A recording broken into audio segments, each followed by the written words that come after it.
नमस्कार, डिजिटल आदिवासी पोर्टलवर पुन्हा ॲपल स्वागत आहे. पाहूया आजच्या बातम्या. महाराष्ट्र गुजरात सीमावर्ती भागात गत अनेक दिवसांपासून धुमाकूळ घालणाऱ्या बिबट्याला अखेर गुजरात वन विभागाने जेरबंद केले आहे. सुंदरपूर परिसरातील पिंजऱ्यात हा बिबट्या अडकला असून यामुळे स्थानिक ग्रामस्थांनी सुटकेचा निश्वास टाकला आहे. नंदुरबार जिल्ह्यातील विविध ग्रामपंचायतींमधील सदस्य आणि थेट सरपंच पदाच्या रिक्त झालेल्या जागांसाठी निवडणूक आयोगाकडून पोटनिवडणुकीचा कार्यक्रम जाहीर करण्यात आला आहे. यामध्ये जिल्ह्यातील एकूण 67 ग्रामपंचायतींचा समावेश असल्याची माहिती उपजिल्हाधिकारी प्रशासन प्रमोद भामरे यांनी कळविली आहे.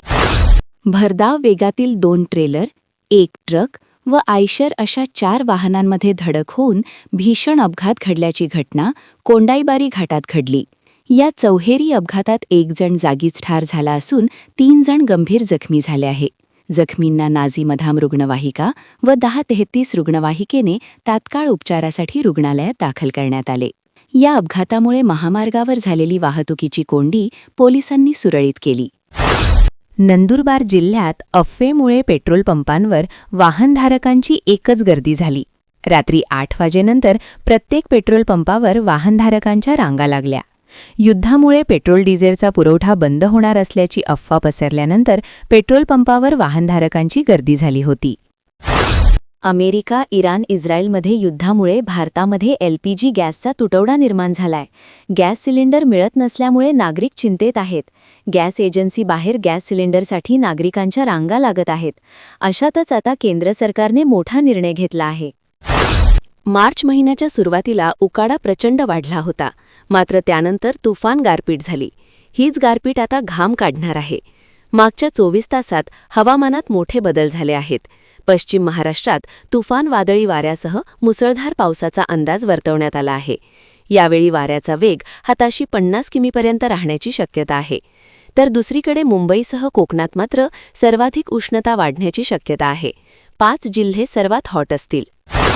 नंदुरबार तालुक्यातील उमरदे येथील जिल्हा परिषद शाळेत आत्मरक्षा अभियानाअंतर्गत विद्यार्थिनींना स्वरक्षणाचे धडे देण्यात आले.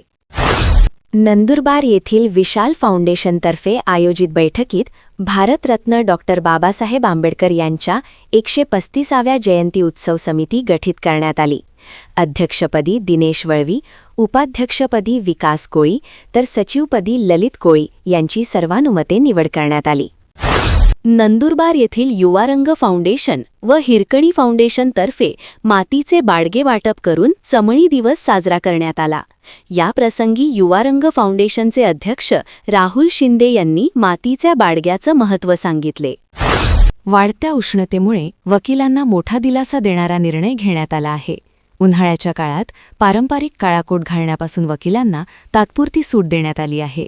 15 मार्च ते 15 जून या कालावधीत ही सवलत लागू राहणार असून या दरम्यान वकिलांना न्यायालयात काम करताना काळा कोट परिधान करणे बंधनकारक राहणार नाही. भारतीय जनगणना 2027 साठी सर्व चार्ज अधिकारी, जनगणना अधिकारी, प्रगणक, पर्यवेक्षक तसेच इतर सर्व जनगणना कर्मचारी यांनी जिल्ह्यातील जनगणनेचे काम अत्यंत चांगले व अचूक करावे अशा सूचना जिल्हाधिकारी डॉ. मिताली सेठी यांनी दिल्या. नंदुरबार तालुक्यातील वावद येथे आज दिनांक 24 मार्च रोजी ग्रामदैवत भवानी मातेची यात्रा भरणार आहे. या यात्रेतील पंचक्रोशीतील भाविक देवीच्या दर्शनासाठी हजेरी लावतात.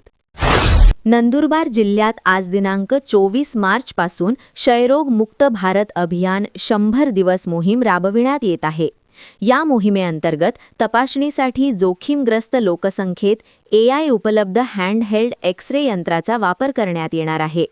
तसेच मोबाईल मेडिकल युनिट व इतर वाहनांचे निक्षय वाहन म्हणून समुदाय स्तरावर जनजागृती आणि तपासणीसाठी उपयोग करण्यात येणार आहे. महिलांचे शोषण करणाऱ्या नाशिकमधील भोंदू अशोक खरात याच्यावर कठोर कारवाई करावी अशी मागणी नंदुरबार जिल्हा अंधश्रद्धा निर्मूलन समितीने केली आहे.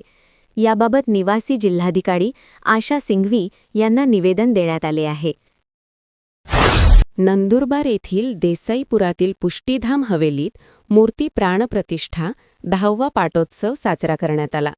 यावेळी वैष्णव बांधवांनी विधिवत आरती करून मनोरथाचे दर्शन घेतले. 2 मोटरसायकलींच्या झालेल्या अपघातात एकाचा जागीच मृत्यू तर 3 जण जखमी झाल्याची घटना धुळे-सुरत महामार्गावर घडली. या प्रकरणी मयत दुचाकीस्वाराविरुद्ध गुन्हा दाखल करण्यात आला आहे. एकात्मिक आदिवासी विकास प्रकल्प कार्यालयाअंतर्गत येणाऱ्या आश्रमशाळांमध्ये शिक्षक व कर्मचाऱ्यांची उपस्थिती अधिक पारदर्शक व शिस्तबद्ध करण्याच्या उद्देशाने आधार बेस हजेरी प्रणाली लागू करण्याची प्रक्रिया सुरू करण्यात आली आहे.